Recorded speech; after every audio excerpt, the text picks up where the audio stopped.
Nombreux à nous suivre, merci de votre attention et moi très heureuse de vous retrouver sur ce plateau pour vous informer.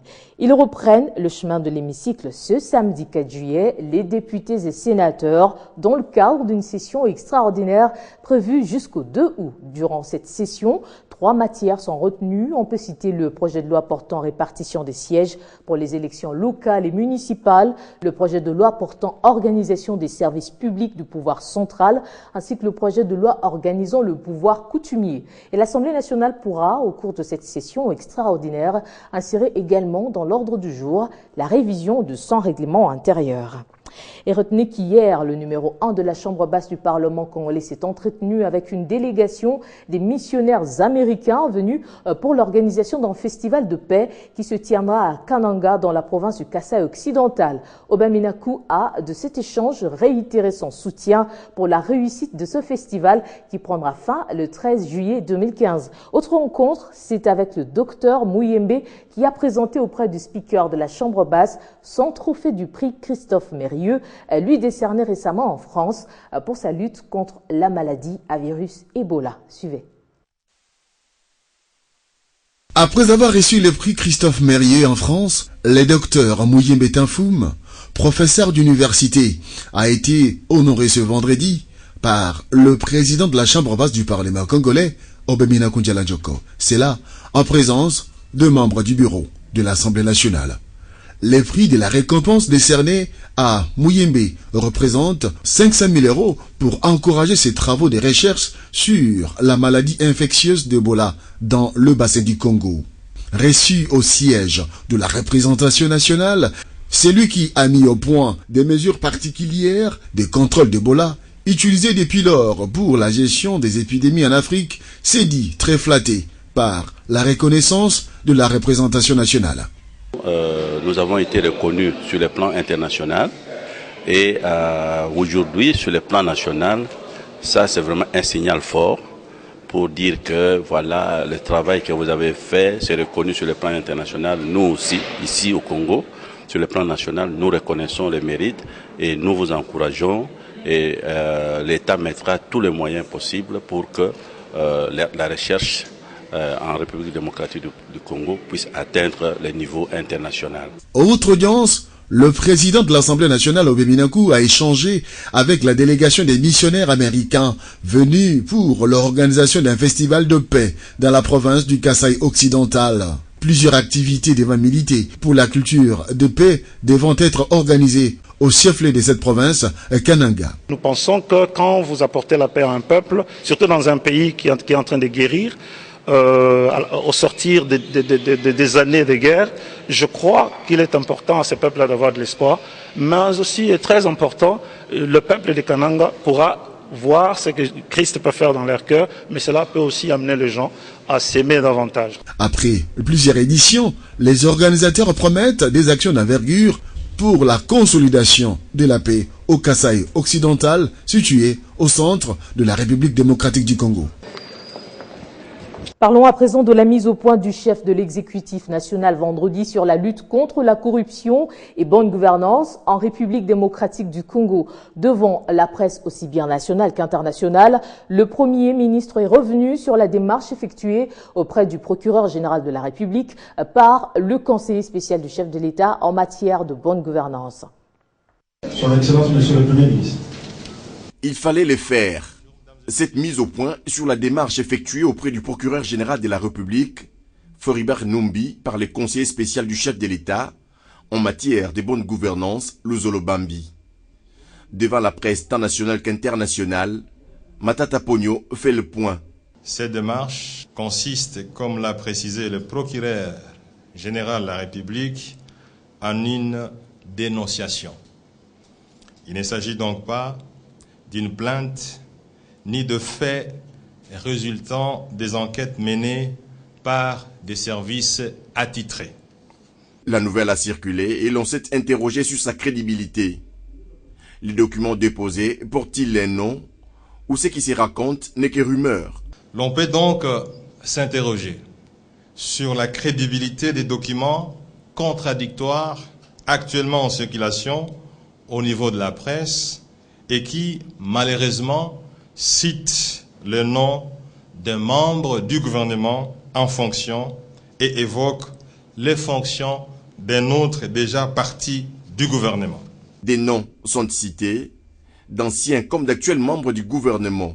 Il y a cependant lieu que la vérité et l'objectivité prévalent, conformément au principe des présomptions d'innocence, en vue de préserver l'honneur et la dignité des personnes citées dès lors qu'il ne s'agit que d'une dénonciation telle que l'indique bien le procureur général de la République. Cela est d'autant plus vrai que la véracité de certains éléments faisant l'objet de dénonciations est sujette à caution. C'est fait. Tout est tiré au clair. Le Premier ministre a pour clôturer réaffirmé son attachement à la bonne gouvernance et aux valeurs de moralité et d'éthique, et ce, conformément à la détermination du chef de l'État, Joseph Kabila Kabange. Et puis le porte-parole du gouvernement, lui, était également face à la presse nationale et internationale pour des éclaircissements sur des questions de l'heure, notamment le dialogue national inclusif prôné par le chef de l'État et soutenu par la grande majorité des composantes du pays. Lambert Mende a tenu à faire le point sur quelques éléments de la classe politique de la capitale qui se sont bruyamment inscrits en faux contre l'éventuelle tenue de ce dialogue. Le président de la République, Joseph Kabila Kabange, n'a pas encore fini avec les consultations des différentes composantes de la vie nationale et qu'il est quelque peu prématuré, voire même hasardeux, d'affirmer, comme d'aucuns n'hésitent pas à le faire, que ce dialogue aura lieu. C'est la précision apportée par le porte-parole du gouvernement, tout en ajoutant que la fin des consultations amorcées par le chef de l'État déterminera la tenue du dialogue. Concernant les réactions consécutives au message à la nation du chef de l'État, en marge du 55e anniversaire de l'indépendance, il est important, a fait savoir Lambert Mende, de recadrer quelques égarements observés dans le chef de la classe politique, où nombreux considèrent ce dialogue comme une version améliorée des concertations.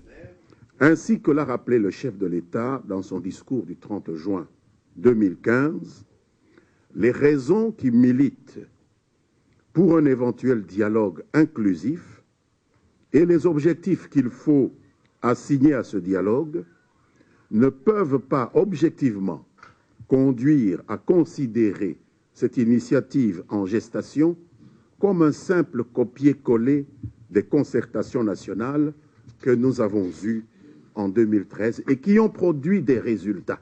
Selon le ministre des Médias, c'est plutôt une prise en compte des défis survenus postérieurement aux dites concertations nationales, notamment les besoins budgétaires des élections à venir non prévues dans l'exercice 2013.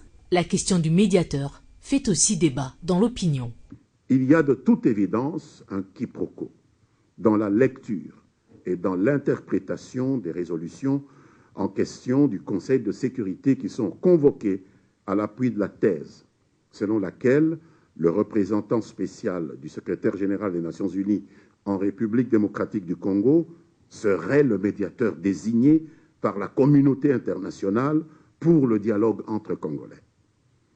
Ces résolutions, mesdames, messieurs, stipulent en réalité pour ce fonctionnaire international une mission de bons offices, consistant expressis verbis dans les résolutions à encourager et promouvoir, les mots sont repris dans les résolutions, encourager et promouvoir le dialogue et non convoquer le dialogue et encore moins y jouer un rôle de médiateur. Les consultations doivent arriver à leur terme et seul Joseph Kabila déterminera les enjeux de ce dialogue, a ainsi précisé le porte-parole du gouvernement.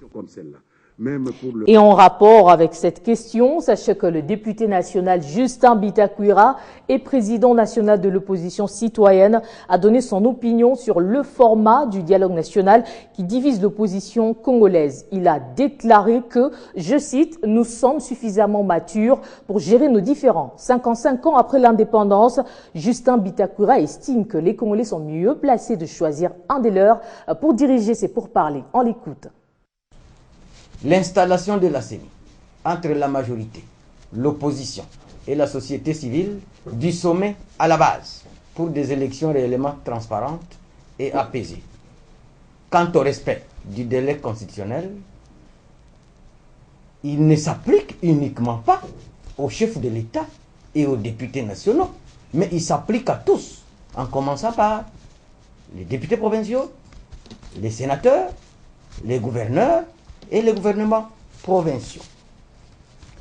Quant à la médiation internationale, bien que l'opposition citoyenne pense que M. Kobler peut se limiter aux bons offices et non à la médiation, l'opposition classique doit retenir que M. Kobler, bien que représentant spécial du secrétaire général des Nations Unies, est un fonctionnaire du ministère des Affaires étrangères allemand. Il n'a jamais été ni ministre, ni vice-ministre dans son pays. Nous en avons donc aussi de pareils dans notre pays, tant dans l'administration publique, dans la société civile, dans la majorité comme dans l'opposition, pour jouer ce rôle. L'opposition citoyenne réitère son engagement d'aider le pays à aller de l'avant. Pas de retour d'Ebola en RDC, du moins pour l'instant. Déclaration du ministre de la Santé publique dans une conférence de presse vendredi. Il était question pour Félix Kabange d'éclairer les médias congolais sur quelques ondes d'ombre à ce sujet. Et à l'occasion, il a présenté officiellement les résultats de sa dernière campagne d'assainissement des centres tradipraticiens chinois. C'est dans une bonne ambiance que s'est déroulé ce face-à-face entre le ministre de la Santé publique Félix Kabange Numbi et la presse congolaise. D'entrée de jeu, le numéro 1 de la santé publique en République démocratique du Congo a expliqué aux médias congolais quelques mesures d'urgence prises par le gouvernement au sujet de la mort suspecte de 4 chasseurs qui ont consommé une antilope malade trouvée dans la forêt de Maïndombe dans la province du Bandundu. Jusqu'à présent, au niveau du ministère de la Santé, nous n'avons pas encore dit qu'il s'agit d'Ebola. Pourquoi nous disons et nous ne pensons pas qu'il peut s'agir d'Ebola, tout en prenant des dispositions qui dépassent ce que nous disons, parce que nous disons qu'en matière d'épidémie, nous devons protéger les populations. Tant que nous ne savons pas ce quoi, le seuil d'alerte a été rehaussé au seuil le plus élevé, afin que nous puissions déjà protéger les populations. Au-delà de tout, Félix Kabange Numbi a étalé aussi au Chevalier de la Plume les résultats de sa dernière tournée dans plusieurs centres tradipraticiens chinois à Kinshasa, la capitale. Avant l'ouverture de 2 centres, c'est-à-dire Dinafam et Eternal Congo, j'attends encore sur ma table les résultats de la commission chargée des prix. Et j'espère que d'ici le début de la semaine prochaine, nous nous serons accordés sur la structure des prix et cela nous permettra de descendre sur terrain pour pouvoir constater cela et autoriser à nouveau Dinapharm et Eternal à pouvoir continuer leur travail. Par ailleurs, le gouvernement a invité toutes les sociétés qui ont l'autorisation de la vente en gros des suppléments alimentaires d'exercer selon les normes sanitaires en République démocratique du Congo. Parlons lutte contre la fraude minière en RDC qui fait des bons résultats. Après les Indiens, c'est le tour des sujets chinois arrêtés il y a une semaine en plein trafic illégal des diamants. La justice congolaise a décidé de les mettre hors d'état de nuire et n'étant pas de nationalité congolaise, eh bien, ils ont été obligés de quitter notre pays. Nous sommes à la Direction générale de migration. Et vous vous rappelez certainement de ces visages. Ces sujets de nationalité chinoise ont été arrêtés en possession de minerais alors qu'ils n'en avaient pas le droit. Il dit qu'il est venu avec ses diamants depuis la Chine. En plus de détenir les diamants, ils ont tenté de les dissimuler. Heureusement, les services de la lutte contre la fraude minière, coordonnés par Pascal Niembo, étaient bien formés pour ce genre de cas. Sans argument valable, ces sujets ont été appréhendés et pour eux, il n'y a plus de place en République démocratique du Congo. En bonne et due forme, et selon les prescrits de la loi, ces Chinois repartent dans leur pays avec une autre image de la RDC, celle d'un pays où la loi est de stricte application et où on ne peut s'aventurer dans ce domaine que celui qui est en règle vis-à-vis de la loi. Comme l'a si bien dit le président de la République Joseph Kabila, lutter contre la fraude minière permettra de combattre le paradoxe existant entre les immenses richesses du pays et la pauvreté de la population.